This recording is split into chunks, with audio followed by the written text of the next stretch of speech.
हमें लगता है 1932 का खतियान जो है ये फाइलों में उलझ कर रह गई है। गांव तक वो रोशनी आएगी कितने सालों में, गांव तक वो रोशनी आएगी कितने सालों में जो उलझ कर रह गई है सरकारी फाइलों में। हमको लगता है 1932 का खतियान भी उन फाइलों में उलझ कर रह गया है। पारसनाथ किसी का नहीं हो सकता, पहाड़ पर्वत नदी नाला ये सब किसी का नहीं। हेमंत सोरेन सरकार से हम एक सवाल करना चाहते हैं कि 28 में से 18 राज्यों ने खतियान के आधार पर स्थानीय नीति और नियोजन नीति निर्गत किया है, बनाया है, तो आपको कौन सी आपत्ति हो गई थी जी आपको केंद्र के भेजना पड़े। सुप्रीम कोर्ट कहती है कि एक राज्य में दो तरह की नीति नहीं चल सकता है। सच्ची बात है, नहीं चल सकता। झारखंड में 1932 खतियान के आधार पर स्थानीय नीति को झारखंड विधानसभा से मंजूरी मिल गई थी, जिसके बाद झारखंड के सभी जिलों में हर्षोल्लास का माहौल था। लेकिन लोगों के मन में सिर्फ यही सवाल है कि आखिर 1932 खतियान के आधार पर स्थानीय नीति झारखंड में कब लागू होगा। इस वक्त इसी मसले पर बात करने के लिए हमारे साथ मोतीलाल जी मौजूद है। हम इन्हीं से बात करेंगे, क्योंकि मुखरता से ये तमाम मुद्दों को सरकार तक पहुंचाने की कोशिश करते हैं। 1932 खतियान को लेकर आपने हमेशा से ही आंदोलन किया है। झारखंड विधानसभा से ये पारित हो गया है, अब केंद्र के पाले में। क्या लगता है झारखंड में कब तक लागू होगा?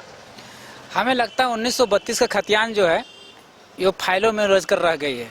जैसे एक आदम गोंडवी जी का शायर था कि गांव तक वो रोशनी आएगी कितने सालों में, गांव तक वो रोशनी आएगी कितने सालों में जो उलझ कर रह गई है सरकारी फाइलों में। हमको लगता है 1932 का खतियान भी उन फाइलों में उलझ कर रह गया है।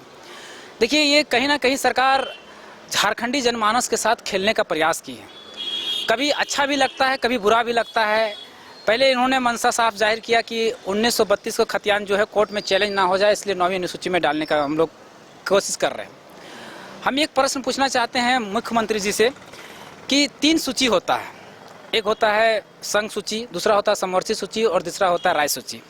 स्थानीय नीति और नियोजन नीति का जो मामला होता है वो राय सूची का विषय है।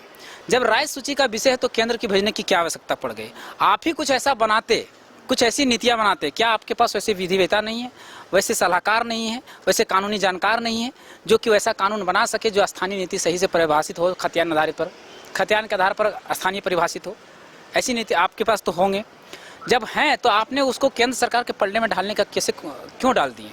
और अगर डाले भी हैं तो आप सोच के देखिए, अब 9वीं अनुसूची में शामिल करने के लिए आपको संविधान में संशोधन करना पड़ेगा, और संविधान में संशोधन करने के लिए आपको कम से कम 272 सांसदों की जरूरत है। अब उसको संशोधन करने के लिए संशोधन करेगा कौन? झारखंड में 14 सांसद है, जिसमें से 6 बाहरी हैं, और 6 सांसद यहाँ विरोध कर रहे हैं, तो क्या वहाँ समर्थन करेंगे? नहीं करेंगे। किसी तरह से ये हेमंत सोरेन की जो सरकार है, जो गठबंधन की सरकार है, वो अपने इसके विरुद्ध जो जनता जा रही थी, इसका वोट का जो आंकड़ा बिगड़ रहा था, उनको अपने तरफ खींचने के लिए इन्होंने लॉलीपॉप के आधार पर उनको कह दिया कि 9वीं अनुसूची का अगर केंद्र सरकार वहां शामिल नहीं करती है, संविधान में संशोधन नहीं करती है, तो केंद्र सरकार फंसेगी, इसलिए उन्होंने ऐसा किया। अब थोड़ा सा हम बात को पूरा कर लेते हैं। उसके बाद उन्होंने कर ही दिया, तो अब केंद्र सरकार का फर्ज बनता है कि ये अपनी विपक्ष और पक्ष की राजनीति को भुलाते हुए झारखंडी जनमानस का ख्याल रखते हुए, क्योंकि इन्होंने भी, झारखंड ने भी बीजेपी को 2 टर्म से 12-13 सांसद दे रहे हैं, तो इसका ख्याल रखते हुए कि उसको 9वीं अनुसूची में शामिल करें। लेकिन एक विषय हमको समझ में नहीं आती कि जब जो यहाँ विपक्ष, जो पक्ष की सरकार है, वहाँ विपक्ष है उसका, तो विपक्ष वाला का काम पक्ष वाला का काम विपक्ष वाला क्यों करेगा? सिंपल सी बात है। यानी आप हमारे दुश्मन हैं, हम आपके दुश्मन हैं, तो हम जो बिल पास करेंगे या हम जो कार्य करेंगे आप उसका समर्थन क्यों करिएगा? सिंपल सी बात है। यानी कहीं ना कहीं ये जो 9वीं अनुसूची का बात है, जो 32 का खतियान का बात है, उलझ कर रह जाएगा। और दूसरी बात, कल अमित शाह भी जो गृह मंत्री हैं वो आए थे, उन्होंने लोगों को कह दिया कि 1932 का खतियान वाले को नौकरी मिलेगा, 1964 वाले को मिलेगा क्या? नहीं मिलेगा क्या? तो उनके सांसद जो उनके स्पीच जो लिखे थे, क्योंकि गृह मंत्री हैं, इतना बड़ा देश है, हर देश के हर चीज़ को, गतिविधि को नहीं जान सकते, लेकिन जिन्होंने वो उनका स्पीच लिखा था, को नहीं मालूम था जिन्हें स्पीच लिखा था कि 1964 को भी शामिल किया गया है खतियान। वहाँ पहले सरकार ने कहा कि 1932 के सर्वे के पहले जितना भी सर्वे है उसके आधार पर स्थानीय नीति बनेगी। उसके बाद लास्ट में 1964 को भी शामिल किया गया था, तो उनको ये बात नहीं पता थी, बातें बतानी चाहिए थी। अब है कि अब कितना जल्दी केंद्र सरकार इसको पास करती है, ताकि हमारी जो पीढ़ी बर्बाद हो रही है, जो पढ़ने लिखने वाली जो पीढ़ी है, स्थानीय नीति नहीं बनने के कारण, नियोजन नीति नहीं बनने के कारण आज लाखों लाखों नौकरियां झारखंड में कार्मिक विभाग का डाटा है जिसमें कहता है कि 5 लाख सरकारी नौकरी है, जिसमें से 3.5 लाख पोस्ट केवल स्थानीय नीति और नियोजन नीति नहीं बनने के कारण खाली पड़ा है। रघुवर दास की जो नियोजन नीति थी 11-13 जिला का, वो भी रद्द हो गया। स्थानीय नीति उसका भी बर्बाद हो गया। उन्होंने बिना आधार बनाए 1925 का कट ऑफ डेट रख दिया, जो होना नहीं चाहिए। कभी भी कोई भी चीज़ को बनाने के लिए अगर किसी को घर ही बनाते हैं उसका एक आधार होता है, एक बीम खड़ा करते हैं। इन्होंने कोई भी आधार को, कोई भी सर्वे को नहीं माना और अपने मन से कर दिया, जो स्थानीय नीति चैलेंजिंग हो गया और ख़त्म हो गया। उसका भी स्थानीय नीति में नियोजन नीति में 11-13 जिला कर दिया, 13 जिला को सुरक्षित कर दिया, 11 जिला को ओपन छोड़ दिया। अब ऐसा कहा जाता है, सुप्रीम कोर्ट कहती है कि एक राज्य में 2 तरह की नीति नहीं चल सकता है। सच्ची बात है, नहीं चल सकता। उन्होंने वो नियोजन नीति खारिज हुआ। जब वो नियोजन नीति खारिज हुआ तो हेमंत सोरेन की जो सरकार है, जो गठबंधन की सरकार है, उन्होंने कहा कि हम 9 राज्यों की नियोजन नीति का अध्ययन कर रहे हैं, हम इससे अच्छा नियोजन नीति बनाएंगे। तो क्या उन गधों को, जो IAS लोग ये पढ़ रहे थे, क्या काट के चश्मा या बिस्कुट का चश्मा लगा के पढ़ रहे थे, जो उनको नहीं पता था कि 9 राज्यों के किस नियोजन में नीति में लिखा होना चाहिए कि उसी राज्य का निवासी यहाँ पर जो मैट्रिक इंटर पास करेगा वही फॉर्म भर सकता है। तो ये बात फिर हो गया कि एक राज्य में 2 तरह की नीति नहीं चल सकता है। तो ये पहले ही पता चल रहा था कि सुप्रीम कोर्ट में, हाई कोर्ट में खारिज हो जाएगा, और देखिए वो खारिज भी हो गया।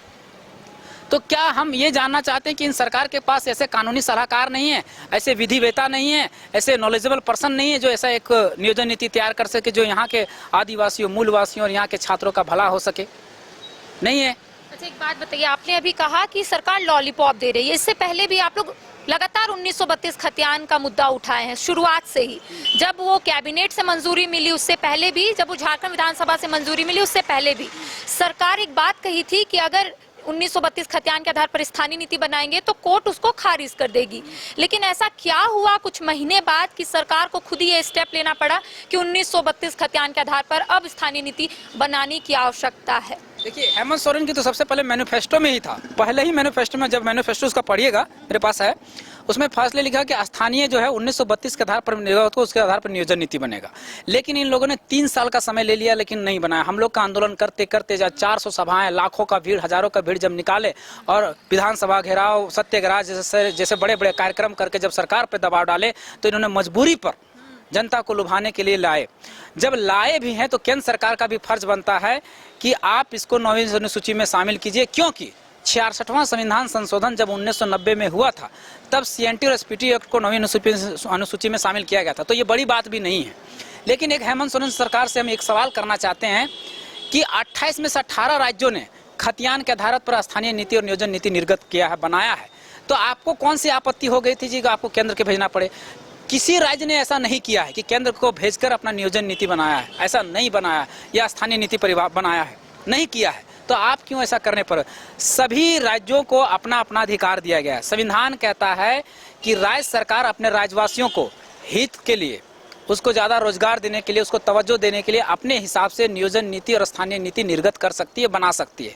जब संविधान ये अधिकार देता है, और हम ही नहीं, एक हरियाणा है, बिहार है, यूपी है, सबके नियोजन नीति को आप देख लीजिए, वहाँ पर C और D नौकरियों में 90 या 95% रिजर्व किया गया है, 5% ही बाहर के लोगों के लिए छोड़ा गया है। उसके बाद ऑफिसर के जो पद है उसके लिए 75 या 80% रिजर्व किया गया है। एक हम ही नहीं कर रहे हैं, तो हमारे लिए भी वैसी नीति बनाया जाए। नियोजन नीति में ऐसा हो कि C और D के 90% हमारे लिए रिजर्व कर दिया जाए और 10% ओपन छोड़ दिया जाए। 75% हमारे लिए ऑफिसर के पदों में रिजर्व कर दिया जाए और 25% उनके लिए, क्योंकि भारत राज्यों का संघ है और राज्य के संघों में सभी का अधिकार है, सब राज्यों का अधिकार है, तो 10 या 5% सबको मिलना चाहिए। देखिए, आंदोलनकारी से अलग आप युवा भी है। राज्य सरकार की ओर से बनाई गई नियोजन नीति 2021 को हाईकोर्ट ने निरस्त कर दिया। ये आपने सुना। लगातार युवाओं का कहना है कि सरकार छलने का काम कर रही है। तो आपको क्या लगता है कि नियोजन नीति में संशोधन की जरूरत है या फिर सरकार नया नियोजन नीति बनाए? देखिए, पहले जैसे हम 2 व्यक्ति हैं या 3 व्यक्ति हम लोग हैं, तो हम पहले कैसे जानेंगे कि कौन झारखंडी है, कौन बिहारी है, कौन गुजराती है? तो सरकार को पहले हाथ खड़ा करवाना चाहिए कि पहले बताइए इसमें बिहारी कौन है, तो खड़ा करेगा कि बिहारी आप हैं, वो है। कहेगा यूपी वाला कौन है, तो कहेगा वो हाथ खड़ा करेगा वो है। झारखंडी कौन कौन है, तो हम लोग 2-3 लोग हैं कि हम लोग झारखंडी है। तो किस आधार पर पहले परिभाषित कीजिए। मेरा कहने का मतलब है कि पहले जानिए कि कौन झारखंडी है, कौन बाहरी है। तो पहले हाथ कड़वा कराएगा, पहले खतियान को तवज्जो दीजिए कि पहले परिभाषित कीजिए कि झारखंडी कौन है।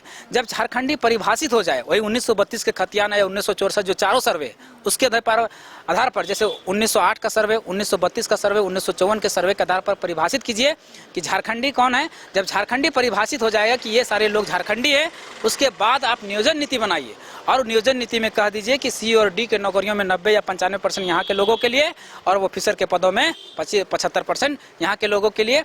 और जो आप पास किए हैं कि जो प्राइवेट नौकरियां हैं उनमें जो है 75% यहाँ के लोगों को रोजगार मिलेगा, तभी आप दे पाएंगे और सफल कर पाएंगे।